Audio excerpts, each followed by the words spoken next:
السلام علیکم ورحمۃ اللہ وبرکاتہ۔ الحمد للہ رب العالمین والصلاة والسلام على سید الانبیاء والمرسلین نحمده ونصلی ونسلم على رسوله الکریم اما بعد فقال اللہ تبارک وتعالی فی القرآن الکریم اعوذ باللہ من الشیطان الرجیم بسم اللہ الرحمن الرحیم وَلَوْ أَنَّهُمْ إِذْ ظَلَمُوا أَنفُسَهُمْ جَاءُوكَ فَاسْتَغْفَرُوا اللَّهَ وَاسْتَغْفَرَ لَهُمُ الرَّسُولُ لَوَجَدُوا اللَّهَ تَوَّابًا رَحِيمًا صدق اللہ مولانا العظیم وبلغنا رسولہ النبی الامین الکریم ونحن علی ذلک لمن الشاہدین والشاکرین والحمد للہ رب العالمین۔ محترم سامعین کرام، بزرگوں، نوجوان ساتھیوں، آئیے سب اور ہم اور آپ مل کر اپنے آقا و مولا حضور تاجدار مدینہ راحت قلب و سینہ حضرت سیدنا و مولانا محمد مصطفیٰ رسول اللہ صلی اللہ علیہ وسلم کی بارگاہ میں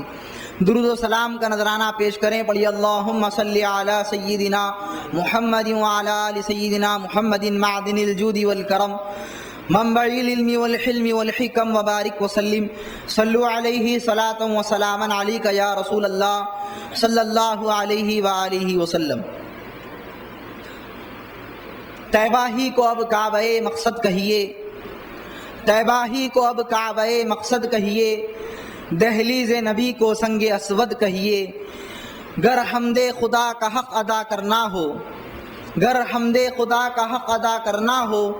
دل سے ایک بار یا محمد کہیے، دل سے ایک بار یا محمد کہیے صلی اللہ علیہ وسلم۔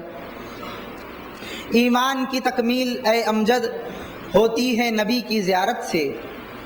ایمان کی تکمیل اے امجد ہوتی ہے نبی کی زیارت سے۔ تم کعبہ جس کو کہتے ہو وہ نصف مکان مدینہ ہے، تم کعبہ جس کو کہتے ہو وہ نصف مکان مدینہ ہے۔ اس سمت کو سیدھے چلے جاؤ اور محبوب خدا سے مل آؤ، اس سمت کو سیدھے چلے جاؤ اور محبوب خدا سے مل آؤ۔ کعبے میں یہ میزاب رحمت سنگ نشان مدینہ ہے، کعبے میں یہ میزاب رحمت سنگ نشان مدینہ ہے۔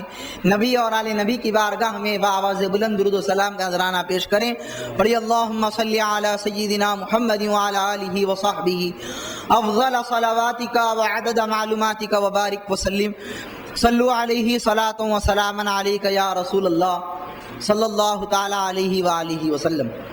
اللہ تبارک و تعالیٰ کا فضل و احسان ہے کہ اس نے ہمیں اپنے پیارے نبی حضرت سیدنا و مولانا محمد مصطفیٰ صلی اللہ علیہ وسلم کی امت بابرکت میں پیدا فرمایا۔ کرم بالائے کرم یہ کہ اہل سنت و جماعت سے وابستہ رکھا۔ قرآن پاک میں اللہ تبارک و تعالیٰ نے ارشاد فرمایا وَلَوْ أَنَّهُمْ إِذْ ظَلَمُوا أَنفُسَهُمْ جَاءُوكَ فَاسْتَغْفَرُوا اللَّهَ وَاسْتَغْفَرَ لَهُمُ الرَّسُولُ لَوَجَدُوا اللَّهَ تَوَّابًا رَحِيمًا۔ اور جنہوں نے اپنی جانوں پر ظلم کیا ان کو چاہیے کہ اے حبیب آپ کے پاس آئیں، فاستغفروا اللہ، اور اللہ تبارک و تعالیٰ سے مغفرت طلب کریں، توبہ اور استغفار کریں۔ واستغفر لهم الرسول، اور رسول بھی ان کے لیے دعائے مغفرت فرمائیں، تو پھر لوجد اللہ تواب الرحیمہ، اللہ تبارک و تعالیٰ کو تم توبہ قبول کرنے والا اور رحم کرنے والا پاؤ گے۔ اس آیت شریفہ میں اللہ تبارک و تعالیٰ نے مغفرت کی 3 شرطیں بیان فرمائی۔ سب سے پہلی شرط یہ کہ جو گنہگار ہے، جس نے اپنی جان پر ظلم کیا، اس کو چاہیے کہ حبیب صلی اللہ علیہ وسلم آپ کے پاس آ جائے۔ یہ پہلی شرط رکھی گئی، یعنی نبی پاک صلی اللہ تعالی علیہ وسلم کی بارگاہ میں آنا۔ دوسری شرط یہ کہ نبی پاک صلی اللہ علیہ وسلم کی بارگاہ میں آ کر اللہ تبارک و تعالیٰ سے مغفرت طلب کرنا، توبہ اور استغفار کرنا۔ تیسری شرط یہ کہ حبیب پاک صلی اللہ علیہ وسلم بھی اس گنہگار بندے کے لیے آپ شفاعت طلب کرنا، یعنی اس کے لیے دعائے مغفرت فرما دینا۔ جب یہ تین شرطیں پائی جائیں گی تو پھر اللہ تبارک و تعالی بشارت سنا رہا ہے لَوَجَدُ اللَّهَ تَوَّابًا رَحِيمًا، تم اللہ تبارک و تعالیٰ کو توبہ قبول کرنے والا اور رحم کرنے والا پاؤ گے۔ حبیب پاک صلی اللہ تعالیٰ علیہ وسلم کی بارگاہ میں حاضری یہ ایک ایسا شرف ہے کہ اس کے بغیر ایمان کی تکمیل نہیں ہوتی۔ ایمان کو نورانیت اور ایمان میں اضافہ، ایمان کا کمال اس وقت تک حاصل نہیں ہوتا جب تک کہ نبی پاک صلی اللہ تعالیٰ علیہ وسلم کی زیارت نصیب نہ ہو جائے، نبی پاک صلی اللہ تعالیٰ علیہ وسلم کا دیدار نصیب نہ ہو جائے۔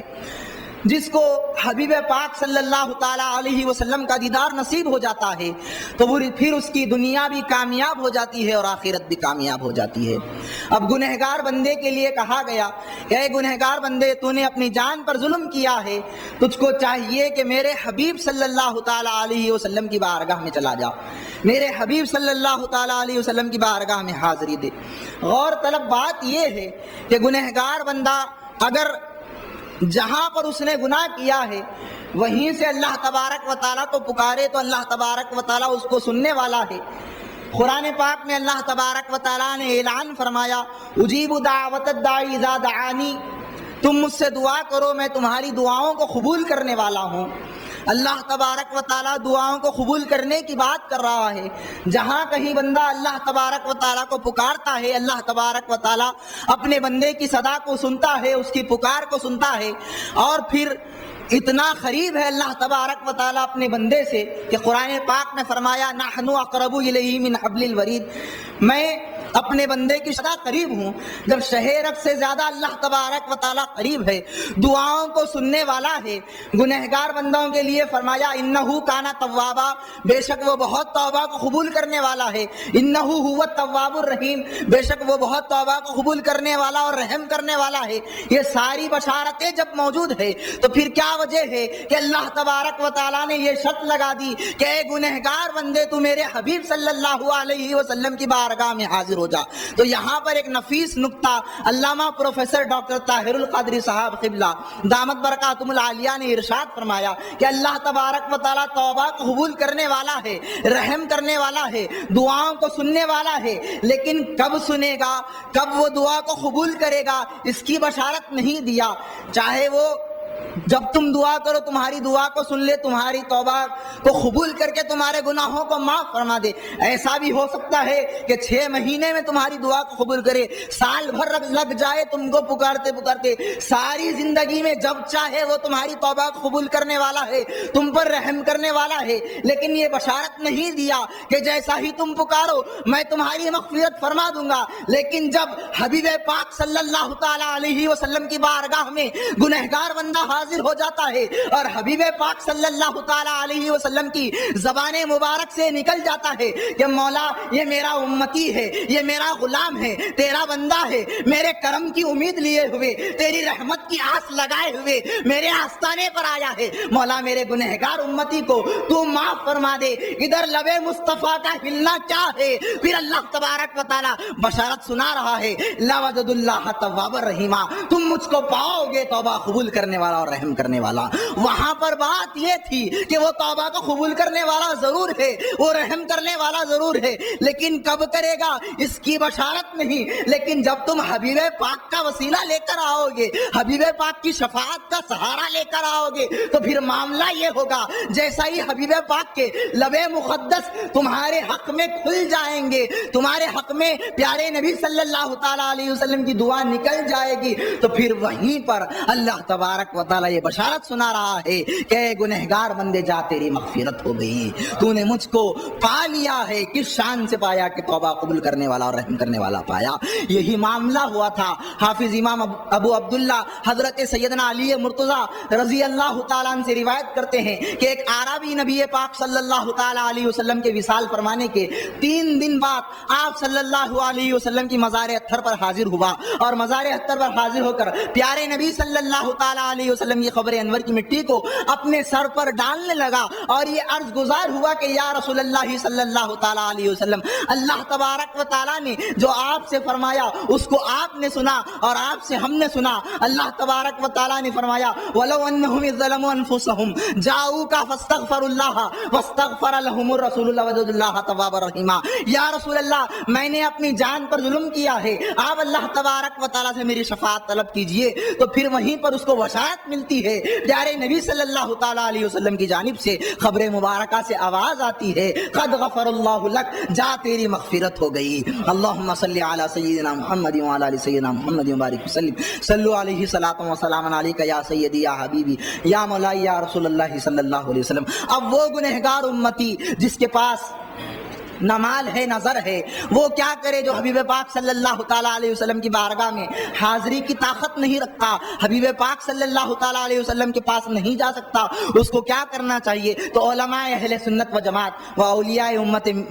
محمدیہ صلی اللہ علیہ وسلم نے ان گنہگاروں کو بشارت سنائی جو حبیب پاک صلی اللہ علیہ وسلم کے دیار اقدس میں حاضر نہیں ہو سکتا۔ اس کو چاہیے کہ جو حبیب پاک صلی اللہ تعالیٰ علیہ وسلم کے نائبین ہیں ان کی بارگاہ میں چلا جائے، اس لیے کہ حبیب پاک صلی اللہ تعالیٰ علیہ وسلم کے نائبوں کی بارگاہ میں حاضر ہونا گویا حضور پاک صلی اللہ علیہ وسلم کی بارگاہ میں حاضر ہونا ہے۔ یعنی نائبین سے مراد حضور سیدنا شیخ عبدالقادر جیلانی پیران پیر غوث العالم دستگیر رضی اللہ تعالیٰ نے، خواجہ اعظم خواجہ خواجگاہ خواجہ معین الدین چشتی غریب نواز اجمیری رضی اللہ تعالیٰ نے، ہمارے دادا پیر دادا حضور محبوب سبحانی قطب ربانی محبوب سبحانی حضرت سید شاہ افضل بیابانی رضی اللہ تعالیٰ کی بارگاہ مقدسہ ہے، حضور حضرت سید شاہ سرور بیابانی رضی اللہ تعالیٰ کی بارگاہ ہے۔ پھر یہاں پر اولیاء دکن میں، اولیاء حیدرآباد میں یوسف بابا شریف بابا ہے، بابا شرف الدین صاحب قبلہ ہے، یہ حضور نبی کریم صلی اللہ تعالیٰ علیہ وسلم کے نائبین ہے، ان کا وسیلہ پکڑے اور ان کی بارگاہ میں حاضر ہو کر نبی پاک صلی اللہ تعالیٰ علیہ وسلم کو وسیلہ بنائے کہ یا رسول اللہ میں آپ کی بارگاہ میں حاضر نہیں ہو سکا، آپ کے نائبین کی بارگاہ میں حاضر ہوا ہوں، آپ نے جن کو اپنا وارث بنایا ہے ان کی بارگاہ میں حاضر ہوا ہوں، اب ان کا توسل لے کر، ان کا وسیلہ لے کر رسول پاک صلی اللہ تعالیٰ علیہ وسلم کی شفاعت کا طالب ہو جائے اور اللہ تبارک و تعالیٰ سے توبہ اور استغفار کرے، تو پھر اللہ تبارک و تعالیٰ اس کو یہ بشارت سناتا ہے لوجد اللہ تواب الرحیم، کہ اللہ تبارک و تعالیٰ کو تم توبہ قبول کرنے والا اور رحم کرنے والا پاؤ گے۔ اللہم صلی علی سیدنا محمد وعلی آل سیدنا محمد وبارک وسلم، صلو علیہ صلاۃ و سلام علیک یا سیدی یا حبیبی یا مولائی یا رسول اللہ صلی اللہ تعالیٰ علیہ وسلم۔ صحابہ کرام رضوان اللہ تعالیٰ علیہم اجمعین کا عمل دیکھیے۔ حضرت ابو لبابہ رضی اللہ تعالیٰ عنہ حضور نبی کریم صلی اللہ تعالیٰ علیہ وسلم کے رازدار ہیں، حضور نبی کریم صلی اللہ تعالیٰ علیہ وسلم کی خدمت میں رہا کرتے۔ جنگ خندق کا واقعہ پیش آیا، یہودیوں کو پیارے نبی صلی اللہ علیہ وسلم نے اپنے محاصرے میں لے لیا، یہودی گھیرے گئے اور ان کا قلعہ پیارے نبی صلی اللہ تعالیٰ علیہ وسلم کے قبضے میں آ گیا۔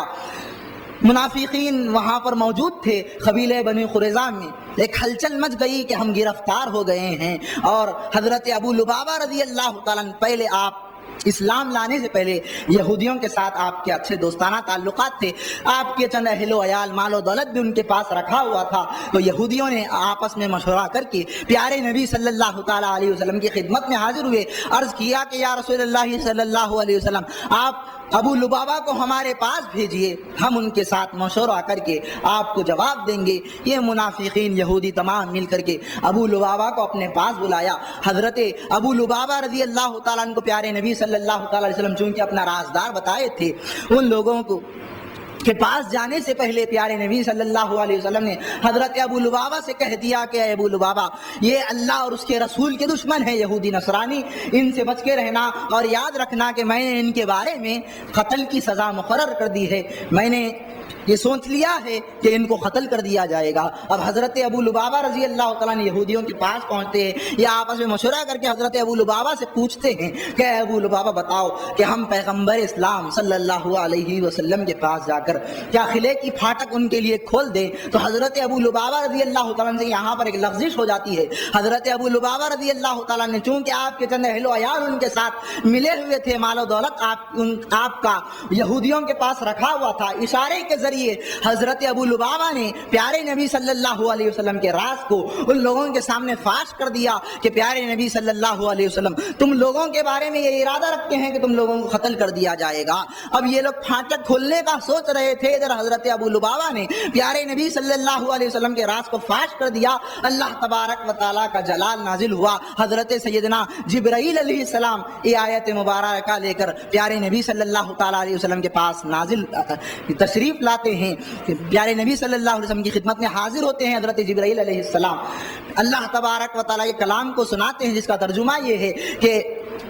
اے لوگ، اے ایمان والو، تم اللہ اس کے رسول کے ساتھ خیانت مت کرو اور اللہ اس کے رسول کے ساتھ دغا بازی مت کرو۔ حضرت ابو لبابہ رضی اللہ تعالیٰ عنہ کا اس آیت مبارکہ کو سننا کیا تھا؟ ابو لبابہ رضی اللہ تعالیٰ عنہ کے قدم کام جاتے ہیں، آپ اپنی جگہ سہم جاتے ہیں اور آنکھوں سے زار و خطار آپ کے آنسو جاری ہو جاتے ہیں، اور آپ سمجھ گئے کہ اللہ تبارک و تعالیٰ نے جو آیت نازل فرمائی ہے وہ میرے ہی بارے میں ہے کہ میں نے اللہ اس کے رسول کی امانت میں خیانت کیا ہے۔ اب امانت میں خیانت ہوئی، حضرت ابو لبابہ سے لغزش ہوئی، اور حضرت ابو لبابہ کو چاہیے کیا تھا؟ مکہ المکرمہ جائے، حتیم کعبہ میں چلے جائے، مقام ابراہیم کے پاس کھڑے ہو کر 2 رکعت نماز پڑھ لینی چاہیے تھی، کعبہ شریف کا غلاف پکڑ کر اللہ تبارک و تعالیٰ سے توبہ اور مغفرت کرنی چاہیے تھی، اللہ اس کے رسول کی امانت میں خیانت ہو گئے۔ لیکن حضرت ابو لبابہ رضی اللہ تعالیٰ عنہ صحابی رسول ہیں، قیامت تک کے آنے والے مسلمانوں کو درس دے رہے ہیں، مجھ سے لغزش ہوئی، میں مکہ المکرمہ نہیں گیا، میں کعبہ مکرمہ نہیں گیا، میں نے غلاف کعبہ کو پکڑ کر توبہ اور مغفرت نہیں طلب کی، میں نے مقام ابراہیم کے پاس ٹھہر کر نماز نہیں پڑھی، بلکہ سیدھا حضرت ابو لبابہ رضی اللہ تعالیٰ عنہ پیارے نبی صلی اللہ تعالیٰ علیہ وسلم کی خدمت میں چلے جاتے ہیں، پیارے نبی صلی اللہ تعالیٰ علیہ وسلم کی بارگاہ میں جا کر مسجد نبوی کے ستون سے اپنے آپ کو رسیوں سے باندھنے کے لیے کہتے ہیں، رسیوں سے آپ باندھ لیتے ہیں اور یہ کہتے ہیں کہ جب تک کہ رسول پاک صلی اللہ تعالیٰ علیہ وسلم آ کر اپنے دستے مبارکہ سے میری رسیوں کو نہیں کھولیں گے، مجھ کو اس سے نہیں نکالیں گے، نہیں ہٹائیں گے، میں اپنے آپ کو قابل معافی نہیں سمجھوں گا۔ حضرت ابو لبابہ رضی اللہ تعالیٰ نے اپنے آپ کو رسیوں سے باندھ لیا، اور ادھر جب بھی حاجت بشری پیش آتی، آپ کے گھر والے آتے، آپ کو رسیوں سے کھول دیتے، آپ نماز پڑھ لیتے یا جو بھی حاجت بشری اس سے فارغ ہو جاتے، پھر آ کر اپنے آپ کو ستون سے آپ بندھوا لیتے، حتیٰ کہ 7 دن 6 دن 6 رات گزر گئے، 7ویں رات تھی، حضرت بی بی ام سلمہ رضی اللہ تعالیٰ عنہ کے پاس پیارے نبی صلی اللہ تعالیٰ علیہ وسلم آرام کر رہے تھے، اللہ تبارک و تعالیٰ کی جانب سے بشارت ملتی ہے کہ اے محبوب صلی اللہ علیہ وسلم، ہم نے ان کی لغزش کو معاف فرما دیا۔ تو حضرت بی بی ام سلمہ رضی اللہ تعالیٰ عنہ نے دیکھا پیارے نبی صلی اللہ علیہ وسلم کے چہرے مبارکہ پر خوشی کے آثار ہیں، خوشی کے آثار دیکھ کر بی بی ام سلمہ رضی اللہ تعالیٰ عنہ عرض گزار ہوتی ہیں کہ یا رسول اللہ صلی اللہ علیہ وسلم، اللہ تبارک و تعالیٰ آپ کو ہمیشہ مسکراتا رکھے، آخر کیا بات ہے آپ اتنا مسکرا رہے ہیں، آپ کے دانت نظر آ رہے ہیں، اس سے پہلے ہم نے آپ کو ایسے مسکراتے ہوئے نہیں دیکھا۔ تو پیارے نبی صلی اللہ علیہ وسلم نے فرمایا ابو لبابہ رضی اللہ تعالیٰ عنہ، حضرت ابو لبابہ رضی اللہ تعالیٰ عنہ کے بارے میں اللہ تبارک و تعالیٰ نے بشارت سنائی ہے کہ ان کی لغزش کو معاف کر دیا گیا، ان کی لغزش کو معاف کر دیا گیا۔ تو حضرت بی بی ام سلمہ رضی اللہ تعالیٰ عنہ پیارے نبی صلی اللہ تعالیٰ علیہ وسلم سے اجازت لے کر یہ اعلان کرتی ہیں، پیارے نبی صلی اللہ تعالیٰ علیہ وسلم اجازت عطا فرماتے ہیں، حضرت بی بی ام سلمہ رضی اللہ تعالیٰ نے اعلان کر دیا کہ اے ابو لبابہ خوش ہو جاؤ، تم کو یہ بشارت سنائی جاتی ہے کہ اللہ اس کے رسول نے تم کو معاف فرما دیا ہے، تمہاری مغفرت ہو گئی ہے۔ اب حضرت ابو لبابہ رضی اللہ تعالیٰ کا عمل دیکھیے، حضرت ابو لبابہ رضی اللہ تعالیٰ اسی مقام پر کھڑے ہوئے ہیں اور لوگ مدینہ شریف کے دوڑ کر آئے، آپ کو رسیوں سے آپ کی رسیوں کو کھولنا چاہا، تو حضرت ابو لبابہ رضی اللہ تعالیٰ تمام لوگوں کو روک دیتے ہیں اور کہتے ہیں کہ جب تک کہ پیارے مصطفیٰ صلی اللہ علیہ وسلم آ کر اپنے دستے مبارکہ سے میری رسیوں کو نہیں کھولیں گے،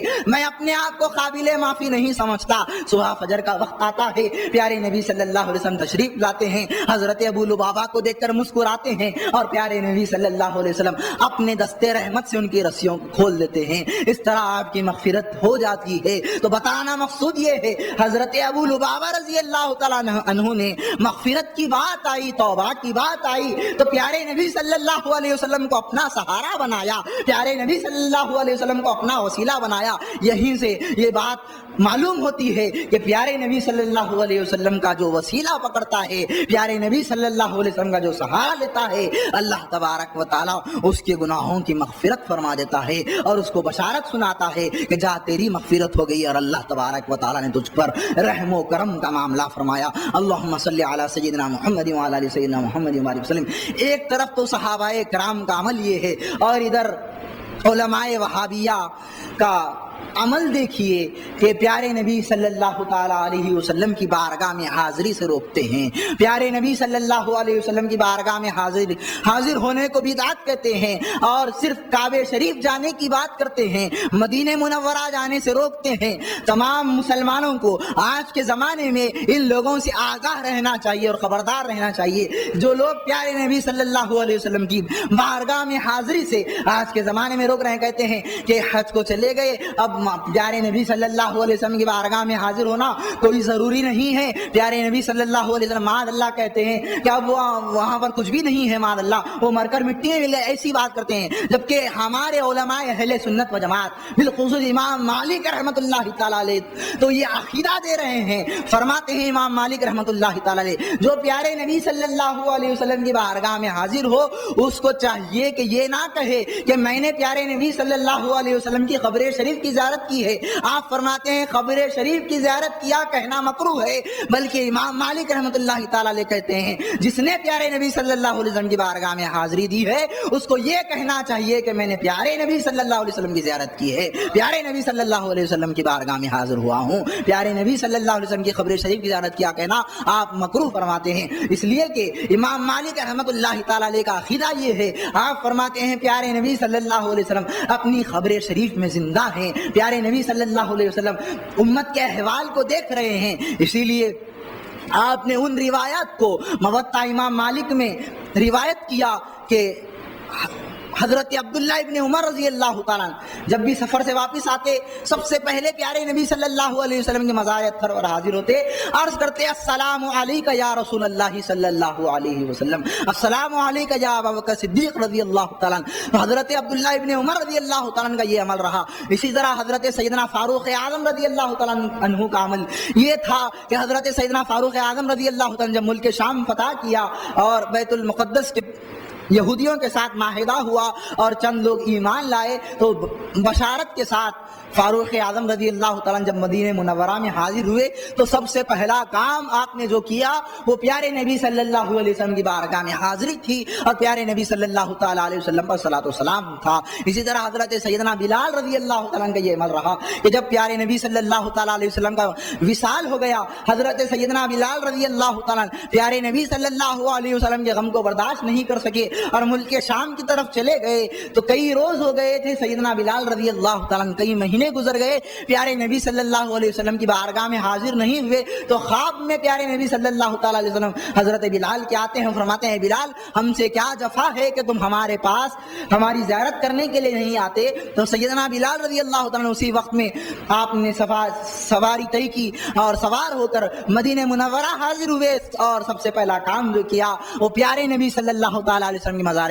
اطہر کے پاس حاضر ہو کر پیارے نبی صلی اللہ تعالیٰ علیہ وسلم پر صلاۃ و سلام تھا، السلام علیکہ یا رسول اللہ وعلی آلکہ واصحابکہ یا نبی اللہ صلی اللہ تعالیٰ علیہ وسلم۔ تو حضرت بلال رضی اللہ تعالیٰ نے ملک شام سے مدینہ منورہ کا سفر صرف اس غرض سے کیا تاکہ پیارے نبی صلی اللہ تعالیٰ علیہ وسلم کی زیارت ہو جائے۔ اس کو حضرت ابو درداء رضی اللہ تعالیٰ نے روایت کیا ہے کہ حضرت بلال رضی اللہ تعالیٰ نے ملک شام سے پیارے نبی صلی اللہ تعالیٰ علیہ وسلم کی زیارت کے لیے حاضر ہوئے اور پیارے نبی صلی اللہ تعالیٰ علیہ وسلم کی جب آپ نے زیارت کی حسنین کریمین آئے، حسنین کریمین کو دیکھ کر آپ مسکرا پڑے، آپ کو چوما۔ حضرت بلال رضی اللہ عنہ سے لوگوں نے کہا تھا کہ آپ اذان کہیے، پیارے نبی صلی اللہ علیہ وسلم کے حیات ظاہری میں ہم آپ کی آواز سنا کرتے تھے لیکن اس کے بعد آپ ملک شام چلے گئے، آپ کی آواز ہم تک نہیں پہنچی، اذان آپ کی سننا چاہ رہے ہیں۔ حضرت بلال رضی اللہ تعالیٰ نے پیارے نبی صلی اللہ تعالیٰ علیہ وسلم کے بعد حضرت ابوبکر صدیق رضی اللہ تعالیٰ کے بھی اذان نہیں کی تھی کہی تھی،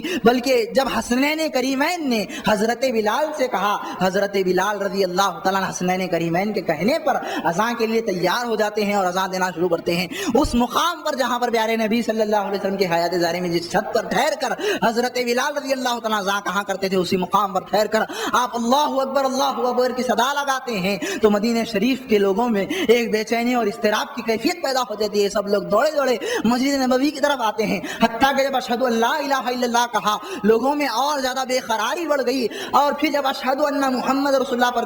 پہنچتے ہیں تو حضرت بلال رضی اللہ تعالیٰ عنہ کے پیروں میں ایک زلزلہ پیدا ہو جاتا ہے، اس لیے کہ جب اشہد ان محمد رسول اللہ پیارے نبی صلی اللہ علیہ وسلم کی حیات ظاہری میں کہا کرتے، پیارے نبی صلی اللہ علیہ وسلم کے چہرے مبارکہ سامنے موجود رہتا، پیارے نبی صلی اللہ علیہ وسلم کو دیکھتے ہوئے آپ اذان کہا کرتے اشہد ان محمد رسول اللہ، گواہی دیتے پیارے نبی صلی اللہ تعالیٰ علیہ وسلم کی. اب وہ چہرے مبارک بظاہر نظر نہیں آ رہا تھا تو حضرت بلال رضی اللہ تعالیٰ عنہ کے پاؤں زمین سے پھسلنے لگے، حتیٰ کہ آپ اذان کو مکمل نہیں کر سکے اور نیچے اتر آئے. حضرت بلال رضی اللہ تعالیٰ عنہ اس کیفیت کو دیکھنے کے بعد حسنین کریمین رضوان اللہ تعالیٰ علیہ اجمعین نے حضرت بلال کو سنبھالا. پیارے نبی صلی اللہ تعالیٰ علیہ وسلم کی عقیدت اور محبت حضرت بلال سے دیکھی، حضرت بلال سے سیکھیے کہ حضرت بلال رضی اللہ تعالیٰ عنہ کس قدر پیارے نبی صلی اللہ علیہ وسلم کے دیدار کے لیے بے چین ہیں. اور ایک آج کا زمانہ ہے جو پیارے نبی صلی اللہ تعالیٰ علیہ وسلم کی بارگاہ میں حاضری سے رک رہا ہے. ہم کو صحابہ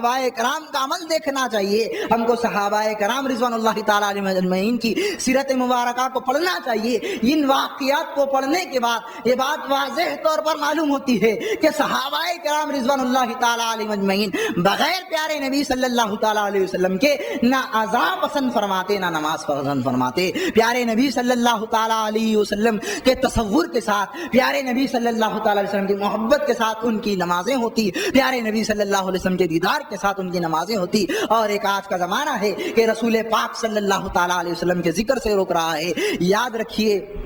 ذکر خدا جو ان سے جدا چاہو نجدیوں، واللہ ذکر حق نہیں کنجی سخر کی ہے، با خدا خدا کا یہی ہے در، نہیں اور کوئی مفر مخر، جو وہاں سے ہو یہیں آ کے ہو، جو یہاں نہیں سو وہاں نہیں، بے ان کے واسطے خدا کچھ عطا کرے، ہاشا غلط غلط یہ ہوس بے بسر کی ہے. پیارے نبی صلی اللہ تعالیٰ علیہ وسلم نے فرمایا من زار قبری وجبت لہو شفاعتی، جس نے میری قبر کی زیارت کی اس پر میری شفاعت واجب ہو گئی. پیارے نبی صلی اللہ تعالیٰ علیہ وسلم فرماتے ہیں من حج ولم یزرنی فقد جفانی، جس نے حج کیا اور میری زیارت کو نہیں آیا اس نے مجھ پر ظلم کیا. پیارے نبی صلی اللہ علیہ وسلم کا ارشاد ہے من زارنی بعد وفاتی فکانما زارنی فی حیاتی، جس نے میرے پردہ فرمانے کے بعد میری زیارت کی تو گویا ایسا ہے کہ اس نے میری حیات میں میری زیارت کی. حضور نبی کریم صلی اللہ تعالیٰ علیہ وسلم فرماتے ہیں جو اس بات کی طاقت رکھتا ہے کہ مدینہ شریف میں انتقال کرے اس کو چاہیے کہ وہ مدینے میں ہی انتقال کرے، اس لیے کہ جو مدینے میں انتقال کرے گا کل قیامت کے دن میں اس کا شفیع ہوں گا. اسی عمل کے پیشی حدیث کے پیش نظر امام مالک رحمۃ اللہ تعالیٰ علیہ کا یہ عمل رہا کہ حج کرنے کے لیے آپ زندگی میں صرف ایک مرتبہ حج کے لیے تشریف لے گئے، باقی ساری زندگی مدینہ شریف میں ہی پڑے رہے، اس لیے کہ آپ کی تمنا تھی. آپ سے پوچھا گیا کہ آپ حج کا مہینہ آتا ہے آپ حج کے لیے نہیں جاتے، فرمایا جو فرض تھا میں نے اس کو ادا کر لیا، اب میں مدینے میں ہی رہنا چاہتا ہوں، اس لیے کہ اگر میں مدینے کے باہر نکلوں گا اور میرا انتقال ہو جائے گا تو پھر میرا انتقال مدینے میں نہیں ہوگا. میری تمنا تو یہ ہے کہ جو جیوں تو ان کے در پر، جو مروں تو ان کے در پر. وآخر دعوانا الحمدللہ رب العالمین.